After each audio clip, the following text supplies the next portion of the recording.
Efecto Inspiración es soñar, construir, compartir, es descubrir, conectar, empoderar, es reflexionar, transformar, trascender. Efecto Inspiración eres tú. Gracias por unirte a este diálogo. Contar historias que dejen huella en tu corazón es la razón de este espacio de reflexión. Aquí podrás conectar con tu esencia, despertar tu creatividad, descubrir que no hay límites. Soy Jessica Garza. Bienvenidos a Efecto Inspiración.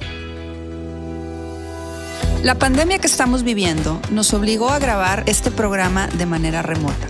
Por lo mismo, existen algunas fallas de origen en el audio. Sin embargo, esto no nos detiene. Bienvenidos a Efecto Inspiración. El día de hoy me acompaña un hombre profundo y espiritual. Les cuento sobre él. Es fundador de La Montaña, Centro de Transformación, un espacio mágico de sanación y reconexión en medio de la naturaleza.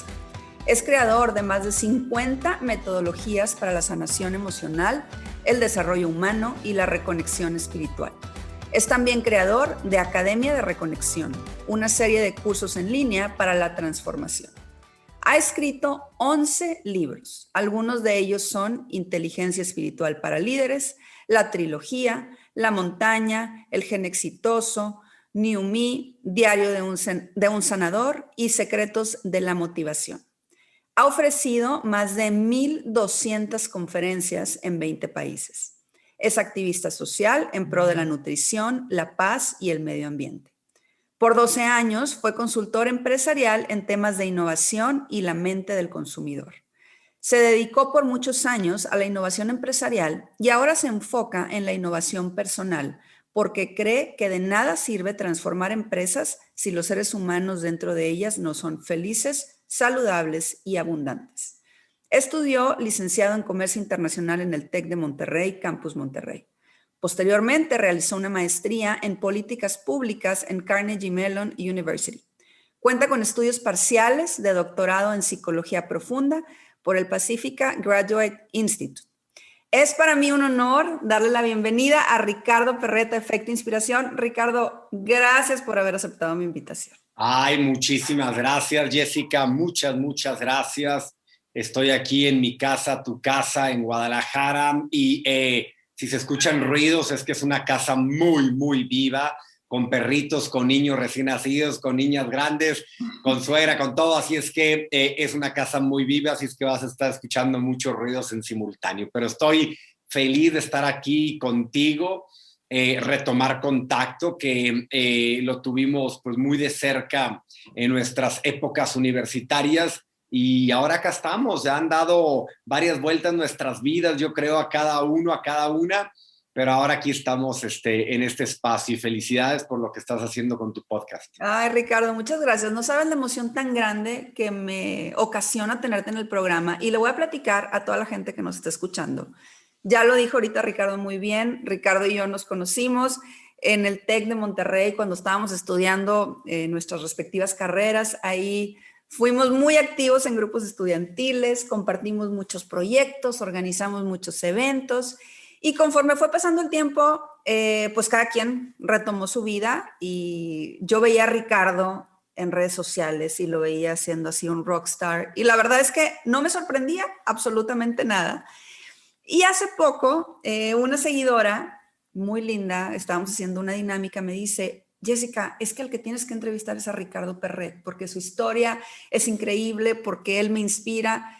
Y yo me regañé a mí misma, dije, ¿cómo es posible que no se me había ocurrido? Tienes toda la razón. Entonces inmediatamente contacté a Ricardo y Ricardo hoy está aquí, así que le agradezco a esta seguidora tan hermosa que me hizo la recomendación y te agradezco a ti, Ricardo, enormemente que estés hoy aquí, que nos platiques de tu historia y bueno, vamos a empezar ya para no dar más preámbulos. Sí. Yo siempre les digo a mis invitados que a mí me gusta iniciar las entrevistas siempre de la misma manera, Ricardo, y es preguntándoles que me den un poquito de contexto sobre quiénes son.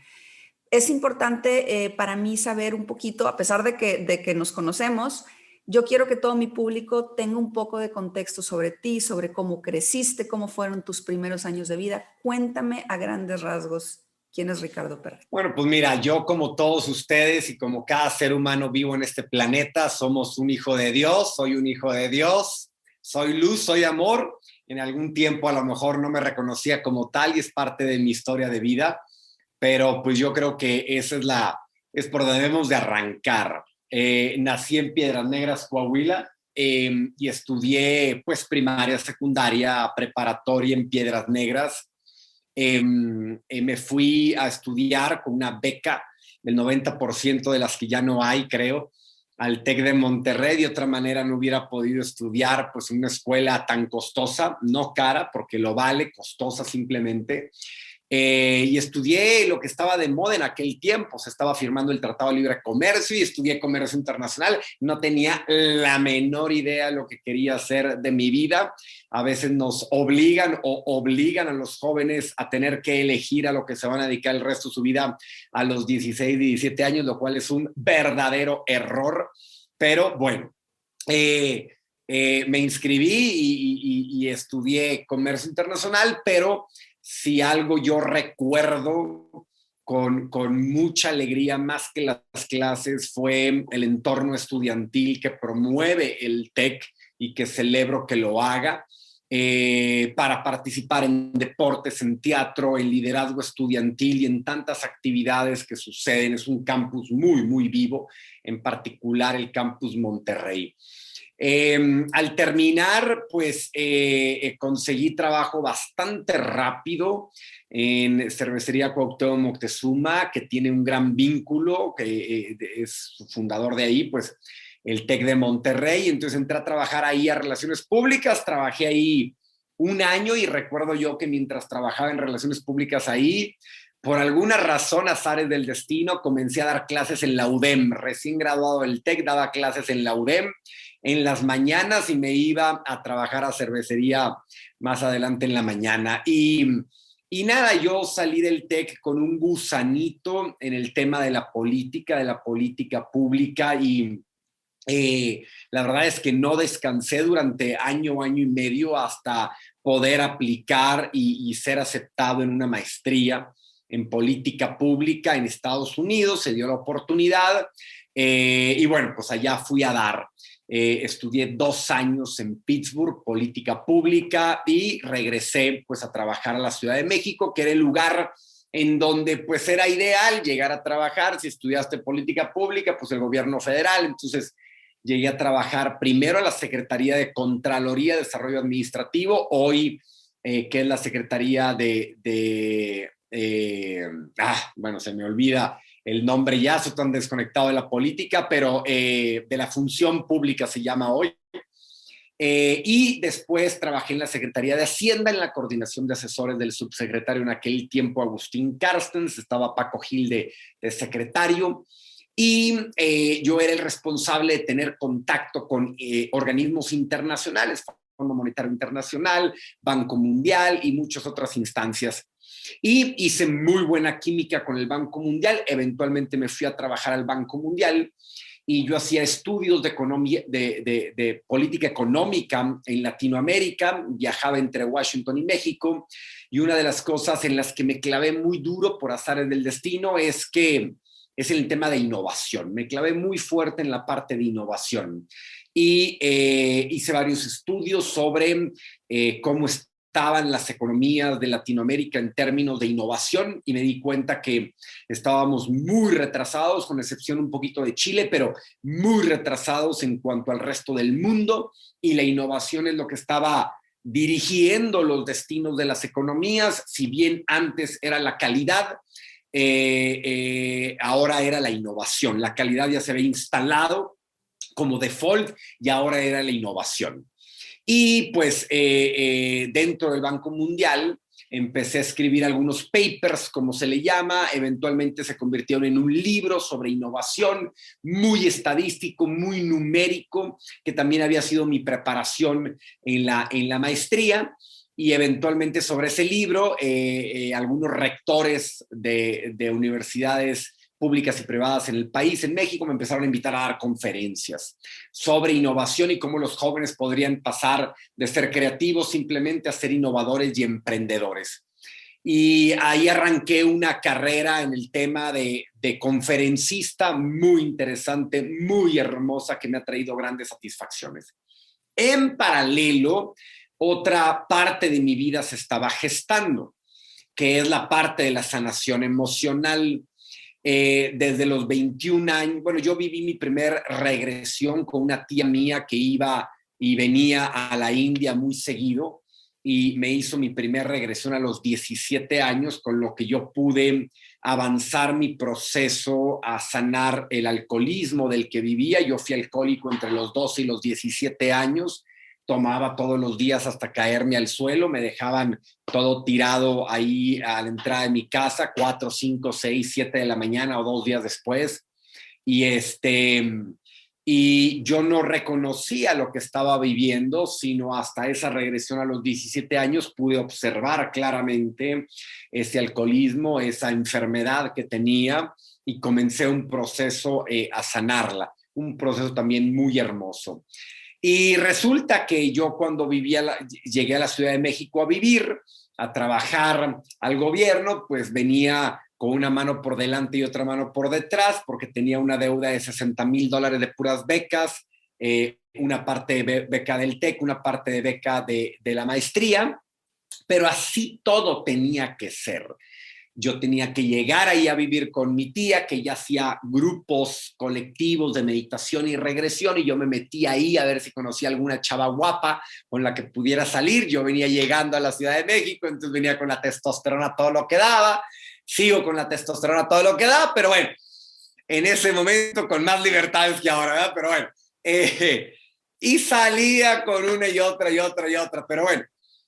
Aprendí eventualmente a hacerme facilitador en regresiones, y como me dejaban una cooperación, con eso pagaba mis becas. Entonces daba regresiones en las tardes, noches, para que las personas encuentren el origen de sus dolores emocionales y empiecen a sanarlos. Y durante el día pues trabajaba en la Secretaría de Hacienda. Y eventualmente, cuando descubro que mi vocación en ese tiempo iba a ser la innovación dentro del Banco Mundial y luego fuera poniendo mi propia empresa, me di cuenta que la clave para innovar es entender a los mercados, y para entender a los mercados o a los seres humanos hay que entender su inconsciente, que es donde se guarda la información que mueve a un ser humano a actuar todo el día. Y porque el ser humano actúa 85% del tiempo de manera inconsciente, en automático, ¿no? Y entonces me di cuenta que yo era experto en conocer el inconsciente de la gente a través de las regresiones, y cuando apliqué las regresiones al mundo de la innovación, pues descubrimos el hilo negro. De tener una empresa muy pequeñita de consultoría, crecimos a ser la agencia de investigación de mercados y de innovación más grande de Latinoamérica, con 9 oficinas en varias partes del mundo. Y pues nos empezaron a contratar las grandes empresas, cobrábamos lo que se nos pegara la gana, pero eso sí, viajaba todo el tiempo y era muy desgastante. Yo me volví un workaholic brutal, y bueno, el resto es historia. Estamos hablando ahorita que dices de esta parte de que te volviste un workaholic. ¿Qué edad tenías, Ricardo? Pues yo llegué a la Ciudad de México a los 21 años, estudié maestría del 99 al 2001. Hace 19 años, yo tengo 45, tenía 26 años cuando empecé a trabajar en el gobierno y todo esto, y puse mi empresa a los 28 años más o menos, y fui consultor en temas de innovación por 10 años más o menos, hasta que me vendí las empresas y construí este centro de transformación en el que estoy. Wow, me encanta cómo nos llevas a través de tu historia, Ricardo, y cómo tú ahorita lo decías, así tenía que ser, cómo las piezas del rompecabezas van pues embonando de manera perfecta, y a lo mejor no lo entendemos cuando lo estamos viviendo, cuando lo estamos pasando, pero me gusta mucho tu manera tan profunda de ponerlo, de decir, así tenía que suceder, esto es lo que yo tenía que vivir. Y me encanta tu transparencia en cómo te fuiste desarrollando. No me sorprende para nada tu éxito. Siempre fuiste una persona con muchísimo carisma, con muchísimo liderazgo. Siempre fuiste una persona que donde estabas resaltaba. O sea, sabíamos que ahí estaba Ricardo Perret. Sin embargo, también sé, y tú ahorita lo describiste, que la persona que eres hoy es totalmente diferente a esa persona que yo conocí en la universidad, y a esa persona que a lo mejor estuvo en el gobierno, Y no sé si totalmente diferente en esencia, porque creo que la esencia la traías dentro, pero sí en cómo has conducido tu vida. Platícame un poco de cómo logras tú, Ricardo, reconectar, sanar y transformarte, que es algo de lo que tú hablas y de lo que tú haces ahora. Tú ahora tienes este centro en la montaña, tienes toda una filosofía que compartes con toda la gente que te sigue. Pero yo quiero saber, tú, Ricardo, tú cómo pasaste a vivir esa transformación. Tú nos hablas de esas regresiones, nos hablas de toda esta experiencia. Sé que viviste dos duelos importantes en tu vida con la relación con tu papá y con la relación de tu expareja. Cuéntanos un poquito, llévanos por ese camino que te hizo a ti, Ricardo Perret, reconectar, sanar y transformarte. Bueno, mira, yo creo que hay varios momentos a lo largo de esta corta vida que todavía considero que he tenido. Yo creo que, mira, emocionalmente hablando, hay un periodo muy importante en mi vida que es entre los 12 y los 17 años. Toda mi infancia yo fui el campeón anotador de touchdowns de la Liga de Coahuila de fútbol americano. Ganaba carreras nacionales de 100 metros planos y 400 metros de relevo. Yo era muy, muy veloz en carreras y era pues el héroe de la ciudad en esos temas, ¿no? Y aparte me iba muy bien en las calificaciones. Sin embargo, a los 12 años comienza un quiebre porque mis amigos empiezan a crecer, les empieza a llegar el desarrollo y a mí no.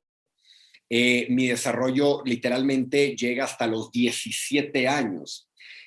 Periodo de los 13, 14, 15, 16, 17 en que mis amigos ya tenían novias, ya contaban sus primeras experiencias sexuales, los dejaban entrar a la discoteca falsificando licencias de manejar de 18 años cuando no los tenían, pero a mí no, porque yo seguía siendo niño. No me prestaban el carro porque no alcanzaba, estaba yo muy, muy bajito. Y ese fue un periodo muy duro en que me sacaron del atletismo, me sacaron del fútbol americano, me sacaron del voleibol, me sacaron del béisbol. No le hacía nada porque no corría tan rápido como ya los adolescentes o pubertos o jóvenes. Yo seguía siendo un niño. Y ese fue un periodo en donde yo buscando mi espacio, mi rol social entre mis amigos, llegué al alcohol y el alcohol se volvió como mi herramienta para hacer el bufón, el hazme reír de mis amigos, que para eso era para lo que me sacaban y no, porque yo no era el mejor en nada más que en tomar demasiado. Entonces, cuando yo descubrí eso, con algunas regresiones posteriores, pues la verdad es que fue un quiebre para mí el sanar ese periodo de vida con el que venía arrastrando, ¿no? En donde las mujeres pues, no me querían más que para que les pasara matemáticas, no para salir conmigo ni nada. Y luego vino una venganza mal enfocada de mi parte hacia ellas. Freud le llama esta traslación o esta transferencia, le llama, en donde este enojo por las niñas que no te hacían caso en tu etapa de juventud y adolescencia, la transfieres a las niñas que sí te hacen caso más adelante, ¿no? Entonces, pues yo era, ya sabes, el tener novias cada semana, ¿no? Y entonces, ese fue un periodo muy importante de mi vida. Otro periodo yo creo que fue la entrada al TEC, porque fue una serie de nuevas rutinas, nuevos hábitos, pero sobre todo el compromiso de preservar la beca. Yo tenía una beca que tenía que tener 85% de promedio, una beca del 90% de beca entre 45 beca crédito y 45 beca total. Y tenía que pues, poner atención y hacer tareas y hacer trabajos y esto y lo otro. Y pues el chavito de la ciudad pequeña que llega a Monterrey, pues a ver cómo te las averiguas. Pero al mismo tiempo tenía que trabajar. Entonces yo, día uno que puse un pie en Monterrey, mi papá me dijo, yo no sé ni a dónde vas a estudiar, no sé ni qué es el TEC de Monterrey, a ver cómo le haces, porque yo tengo dinero para darte, tengo que seguir manteniendo aquí la casa, yo mantengo tu casa en Monterrey, mantengo la casa acá, no hay para las dos, y es que a ver cómo le haces, pero yo confío en ti, en que te va a ir bien. Yo recuerdo que la primera semana yo tenía la consigna, no solamente de ver en qué salones iba a tener que estudiar, sino de ver dónde iba a trabajar. Y yo no le tenía miedo al trabajo, porque desde los 7 años había trabajado, primero con mi papá y luego en diferentes empresas, cocinando hamburguesas, limpiando computadoras de oficina en oficina, como mensajero. Yo nunca le he tenido miedo al trabajo. Yo creo que fue un gran aprendizaje ese de mi papá, que al principio me costó y me enojaba, pero fue, yo creo que el gran aprendizaje que mi papá me ha dado es: no le tengas miedo al trabajo, trabajar es bueno y gánate la vida. Entonces, toda mi vida he trabajado y la verdad es que con mucho gusto y con mucha pasión. Y la primera semana en el TEC, yo me acuerdo que me senté al lado y me ponía a platicar luego, y me senté al lado de un gran empresario, gran emprendedor de Monterrey, César Esparza. César Esparza estaba arrancando la empresa Diretec y Directorios Blanco.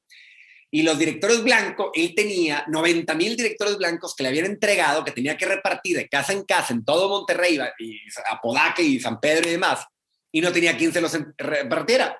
Y yo dije, pues yo tengo camioneta, yo te ayudo. Yo no tenía ni camioneta, yo no sé ni qué iba a hacer.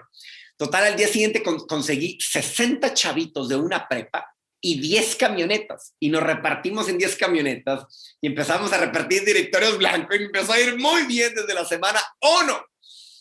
Y entonces, pero también el TEC me tuvo que obligar a replantearme mi vida y un esquema fuera de casa. Tenía que ver qué iba a desayunar, qué iba a comer, qué iba a cenar, qué iba a trabajar, qué amigos iba a tener y todo, ¿no? Entonces fue todo así de trancazo, una reinvención de vida.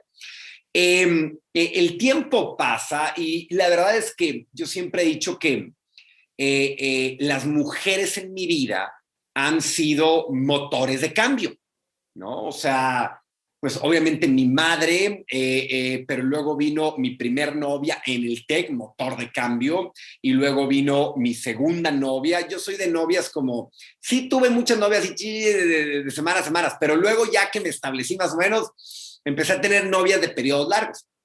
Mi novia que tuve en la maestría, extraordinaria mujer, la verdad es que he sido bendecido, Dios me ha mandado puros angelitos, me metió al mundo del arte, me metió al mundo de la literatura, y un día me retó y me dijo, yo creo que tú vas a ser un muy buen escritor. Y le dije, yo, no hombre, me encanta leer. Estaba leyendo al Quijote, Los Miserables, estaba leyendo a Milan Kundera, ¿no? Ya sabes, ¿no? A Gabriel García Márquez y demás. Me dijo, tú deberías escribir tu propio libro. ¿Qué andas ahí leyendo los de tus? Lee tus propios libros, escribe. Y como yo soy muy buen cuentacuentos, y siempre he sido muy buen cuentacuentos, arremedaba a Cantinflas de Chiquilladas. ¿Te acuerdas de el programa de Chiquilladas con Chiquita Cantinflas? No sé cómo le llamaban, que lo hacía bueno. Y yo lo arremedaba, siempre he sido muy buen cuentacuentos. Y me puse a escribir mi primer libro a los 19 años, y la verdad es que salió una obra de arte, ¿no? Pero un librazazazazo, ¿no? Que por ahí está guardadito y todo. Y bueno, luego me vine a vivir acá, y mi tía fue otro gran cambio, parteaguas, muy holística, muy mística, con una nueva perspectiva, nada religiosa, muy espiritual. Y eso le dio una perspectiva muy distinta a mi vida. Yo creía que el único camino para la espiritualidad era la religión, y luego me di cuenta que para nada. O sea, cualquiera puede tener una relación con Dios, pero sin religión alguna, ¿no? Y no es que esté peleado con ninguna religión, pero sé que hay un camino muy directo, muy puntual y muy hermoso directamente con Dios. Y entonces empecé en ese mundo de las regresiones y demás, y ahí pues llegó otra mujer con la que estuve 10 años, mi primera esposa, una bailarina de ballet, extraordinaria mujer también, otro ángel que también como que ella me hizo mi primer préstamo de negocios, me lo hizo. Yo necesitaba escribir mi primer libro de innovación. Yo creía que con eso iba a vender mucho conferencias, y me prestó 16,000 pesos, perdón, 16,000 pesos para pagar la primera impresión, el primer tiraje de 200 libros. Eso se los mandé a todos los rectores de todas las universidades del país. Y ahí empezaron las conferencias. Con mi primera conferencia le pagué el 50%, segunda conferencia 50%. Y trajo grandes cambios de vida también. Y así ha sucedido. Y luego llegó la mamá de mi primer hija y pues ahora mi esposa. Todas las mujeres han sido parteaguas en mi vida y han sido grandes motores de cambio. Sin duda alguna, estos dos momentos que tú mencionas fueron cruciales. A mí me estaba yendo requete bien económicamente hablando en cuanto a expansión de la empresa, en cuanto a reputación de la empresa. Éramos la empresa de mayor reputación en investigación de mercados, de profundidad del inconsciente, no había otra, y de temas de innovación. Los clientes me querían a mí en Argentina y en Bolivia y en Chile y esto y lo otro, y yo viajaba todo el tiempo. Y la verdad es que me había olvidado un poquito de la familia. Yo tenía una hija de 1 año 10 meses y un día llegué después de 15 días de viajar con mucho dinero en la bolsa, pero un poquito desconectado de la familia, y me dijeron, pues hasta aquí llegamos, ¿no? Literalmente aquí están tus cosas en estas cajas, en estas bolsas, hasta aquí llegamos. Y sin duda fue un parteaguas de vida. Yo venía saliendo del fallecimiento de mi papá, que para mí fue, no quiero decir duro, porque en realidad estoy súper agradecido con Dios que nos lo prestó 81 años, era mi mejor amigo, mi mejor confidente y esto y lo otro, y tenía una gran relación con él, pero sí fue un tema espiritualmente importante, ¿no? Porque pasó algo muy curioso y a lo mejor pocos lo entienden hasta que no lo viven y hasta que no lo sienten, pero yo, posterior al fallecimiento de mi papá, que había fallecido hace 1 año, y luego me pasa este quiebre de la separación, yo llego a un punto muy profundo de dolor en donde le pido ayuda a mi papá. Y berreando un día, porque no sabía qué estaba pasando con mi vida, ¿no? Aunque estaba muy bien en la parte económica, muy mal en la parte familiar, y mi papá ya ha fallecido, entonces yo solía ir con mi papá y decirle, oye papá, ¿cómo ves con esto y esto y esto y esto? Y me lo decía.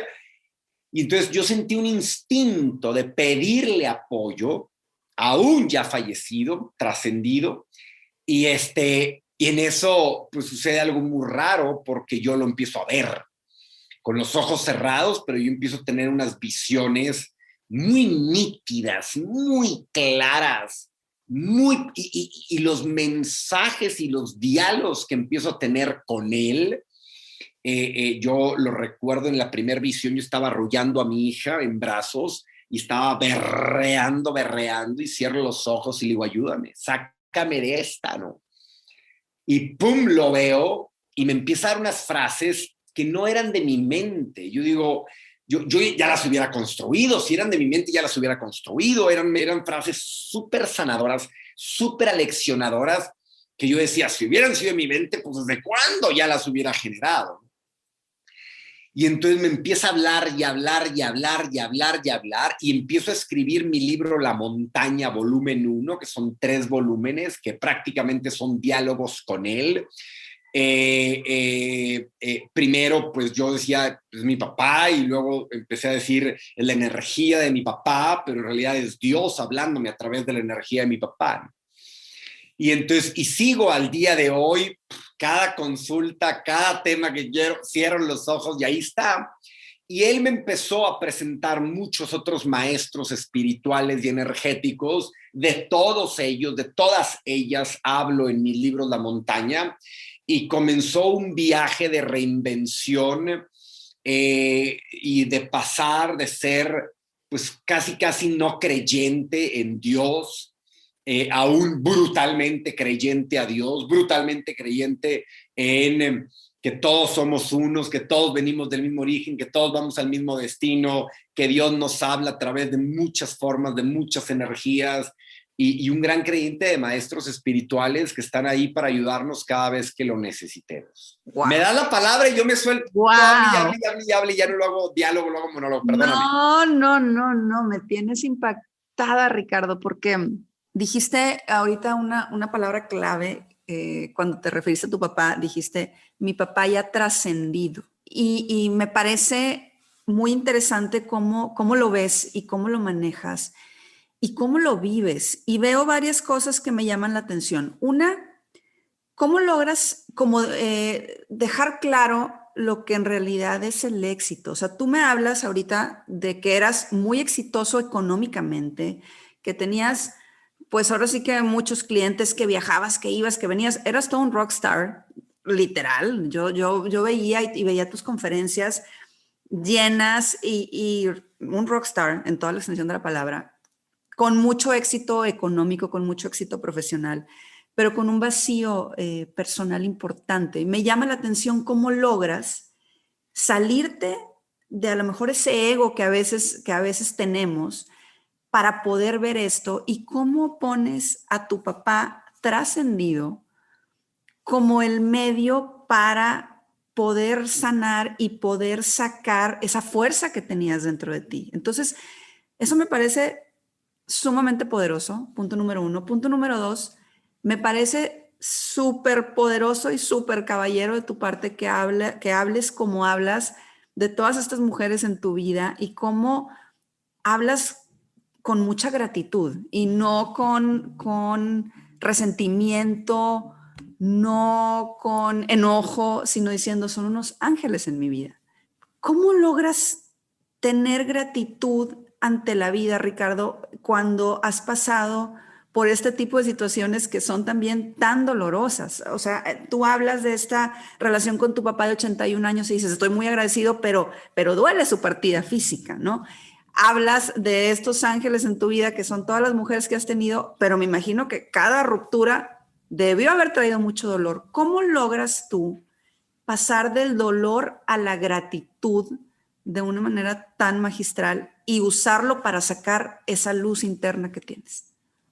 Bueno, mira, la gratitud es una virtud maestra que todo lo sana. Solo con gratitud puedes sanar, no desde el perdón, porque tratar de perdonar al otro es ponerte en una postura de juez, y esa postura de juez pesa mucho y es te hace te carga con mucha responsabilidad. Es mejor la gratitud. La gratitud es la madre del perdón, integra el perdón. Si todo lo agradeces, no queda nada que perdonar y nadie a quien culpar. Pero yo creo que tú hablaste del ego. El ego no desde una perspectiva freudiana, porque desde una perspectiva freudiana es el que toma las decisiones en el hoy, aquí y el ahora.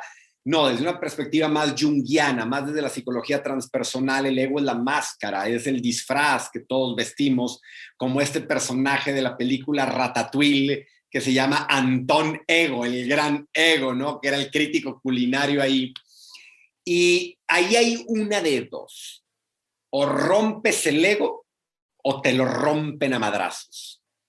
Y como yo pedía inconscientemente una reinvención, yo pedía escalar al próximo nivel, yo lo pedía, eso yo lo asumo porque siempre he estado tratando de escalar, y seguramente el peldaño que seguía era un peldaño espiritual y espiritual y energéticamente yo lo pedía.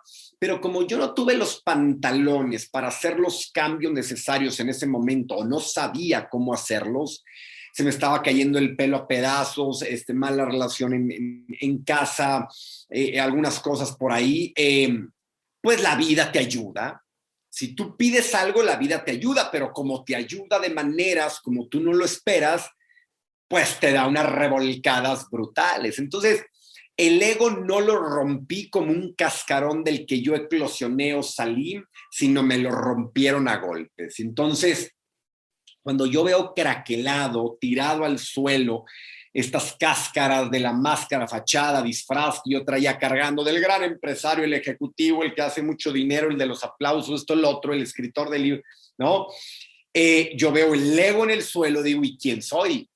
Y es la gran pregunta: si yo no soy esa máscara, ese disfraz, ¿quién soy entonces? Y yo me doy cuenta, yo estaba estudiando doctorado en psicología profunda, que lo que yo necesitaba no era más psicología, lo que yo necesitaba era espiritualidad para ir al origen, a lo básico, a realmente mi esencia. Y cuando empiezo a reconectarme a mi esencia y me doy cuenta que mi esencia no tiene tantos límites físicos, sino mi esencia es más energética, más de luz, más de amor, más espiritual, más de conexión con todos y con todo, pues acepto estos mensajes que me empiezan a llegar y lo primero que empiezo a hacer es escribir y escribir y escribir. Y uno de estos mensajes que me llega al principio es: la gratitud es la madre de todas las virtudes. Si quieres sanar, vive en gratitud. Y empiezo yo a reprogramar mi vida. Uno va programando su vida de manera muy inconsciente, incluso con información de mucho dolor, de mucha culpa, de mucho juicio, de mucha tristeza, de mucho rencor, pero también uno puede reprogramar conscientemente su vida. Y lo haces repitiendo, repitiendo, repitiendo y repitiendo frases o mantras. Hoy sé que son los mantras o las afirmaciones o los decretos. Y empecé yo, gracias a esto, y todo lo agradezco. Es que hoy las desveladas con mi hija, pues las agradezco, porque pues es una maestra de vida, es una maestra. Todos los niños son maestros, nacen maestros, más que nos convencen de que nacemos con pecado, y ese es un invento de 1365, cuando querían bautizar a más niños y meterlos en una religión que inventaron, pues, que nacen con pecado original. Y dices, ¿cómo que pecado original? ¿Cómo que nacemos pecadores si nacemos de la luz? Nacemos pureza total, ¿no? ¿Cómo que te quieren hacer sentir culpable? Pues si eres bendición total, ¿no? Los niños son los verdaderos maestros y maestras de quienes tenemos que aprender. Entonces, pues hoy todo lo agradezco, papá, la mamá que me tocó, la vida que me tocó, los golpes que me han dado, las áreas difíciles, los momentos difíciles de mi vida, las auditorías que me han llegado, todo.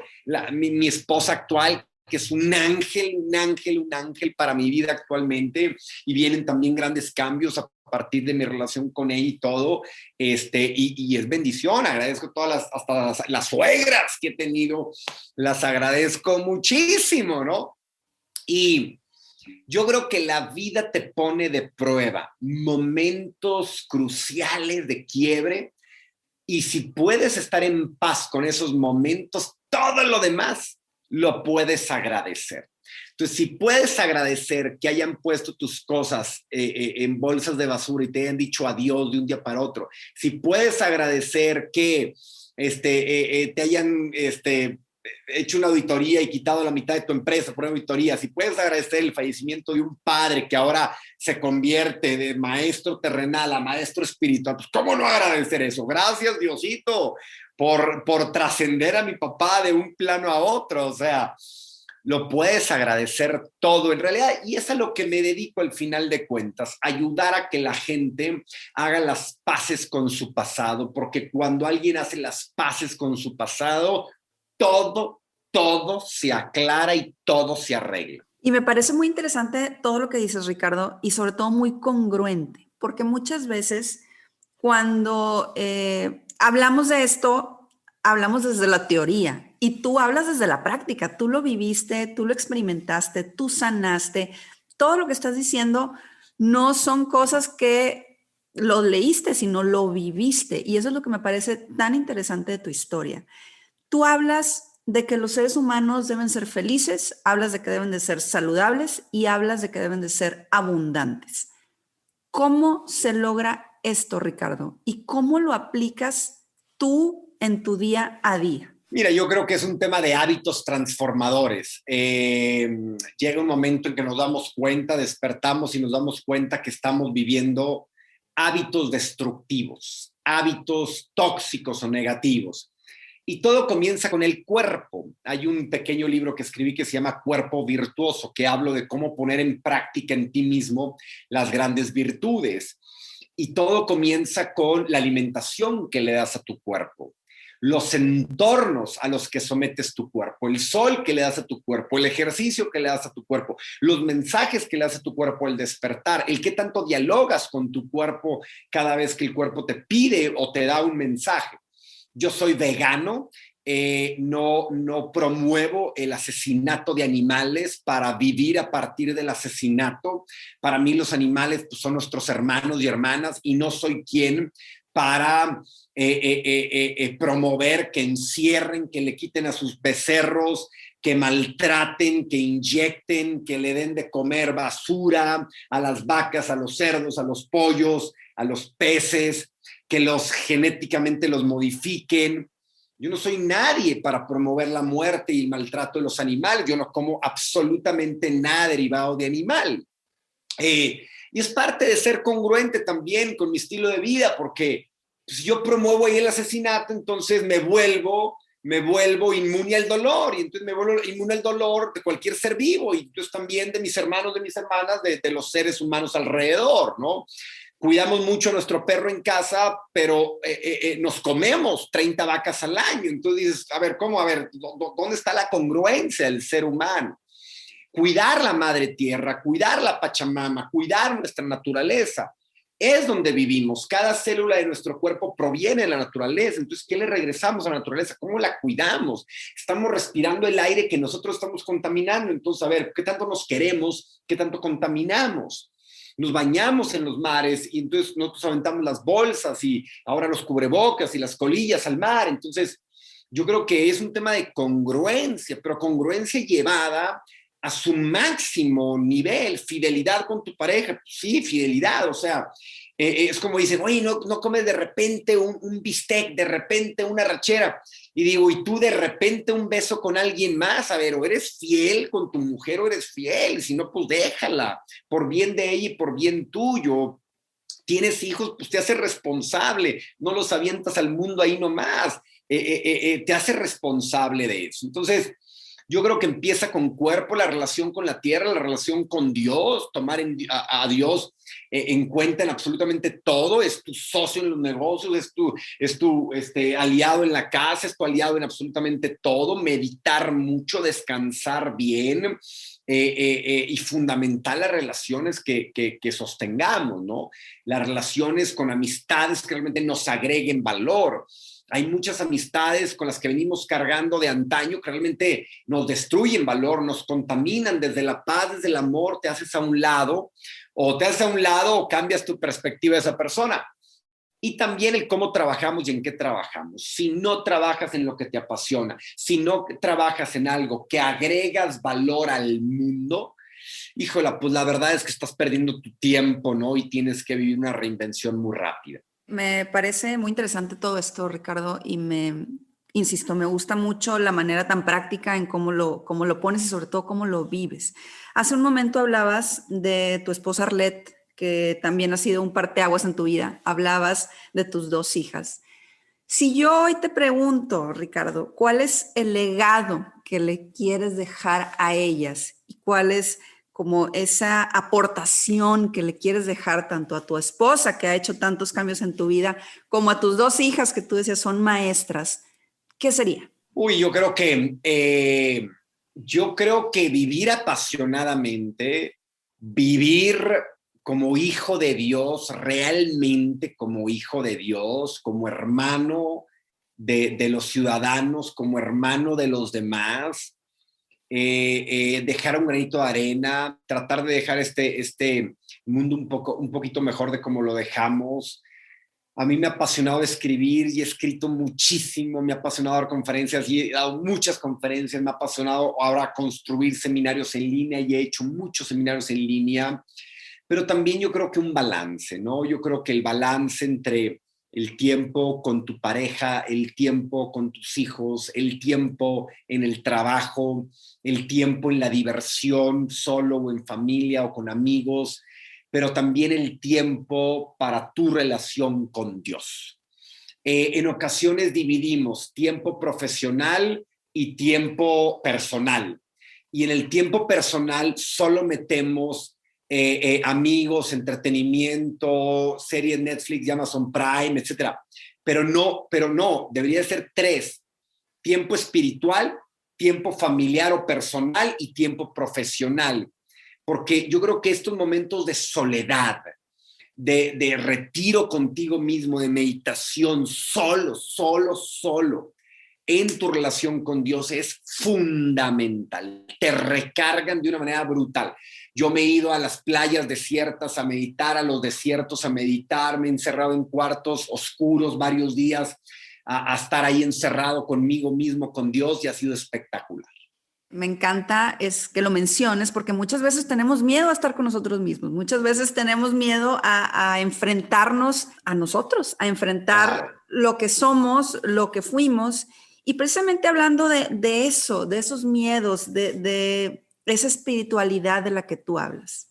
Si yo hoy te digo que me compares al Ricardo de hace varios años, al Ricardo que en algún momento fue alcohólico, al Ricardo que en algún momento fue un empresario muy exitoso, al Ricardo que económicamente tuvo mucho dinero, con el Ricardo sano, con el Ricardo de hoy, con el Ricardo que ya tiene una concepción diferente de la vida, ¿cómo sería esa comparación? Mira, luego algunos dicen, es que Ricardo es más espiritual. No es cierto, todos somos espirituales, todos somos espíritus proyectados en una dimensión humana.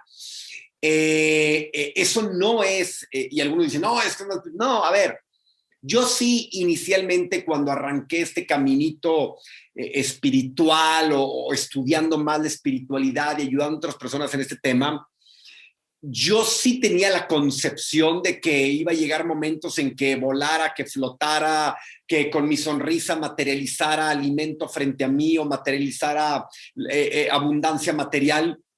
Y no, en realidad soy un poquito más pacífico, soy un poquito más abundante internamente, soy un poquito más ético, soy un poquito mejor en mi relación con mi pareja y con mis hijas, soy un poquito mejor empresario en cuanto a cumplir con los deberes de los impuestos y esto y lo otro, ¿no? Soy un poquito mejor amigo con los pocos amigos con los que me quedé, soy un poquito mejor, ¿sí me explico? Un poquito mejor en la relación con la tierra, un poquito mejor. Pero ese poquito mejor lo que hace la gran diferencia.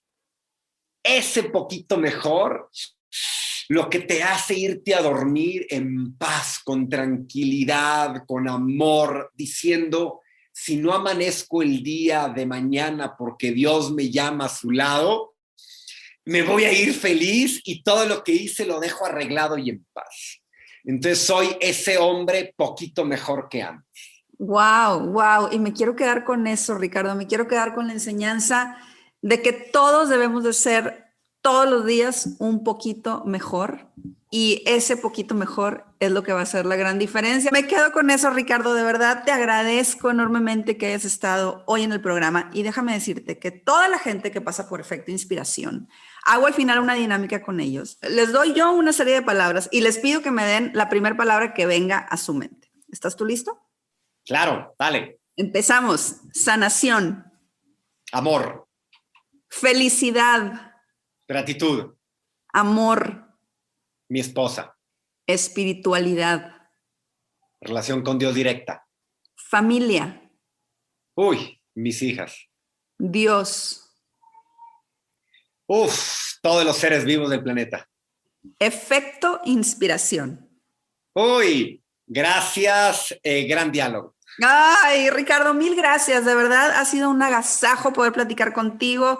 Eres un ser de luz, eres un ser congruente, eres un ser que nos invita a ser todos los días un poquito mejor. De verdad, te lo agradezco enormemente. No sé si haya algo más que quieras agregar antes de irnos para toda la gente que nos está escuchando. Pues nada más agradecerte, Jessica. Sigue haciendo esto. Por favor, síguelo haciendo, que tienes una manera de darnos la apertura, de explayarnos, y eso me encanta a mí, explayarme cuando se puede.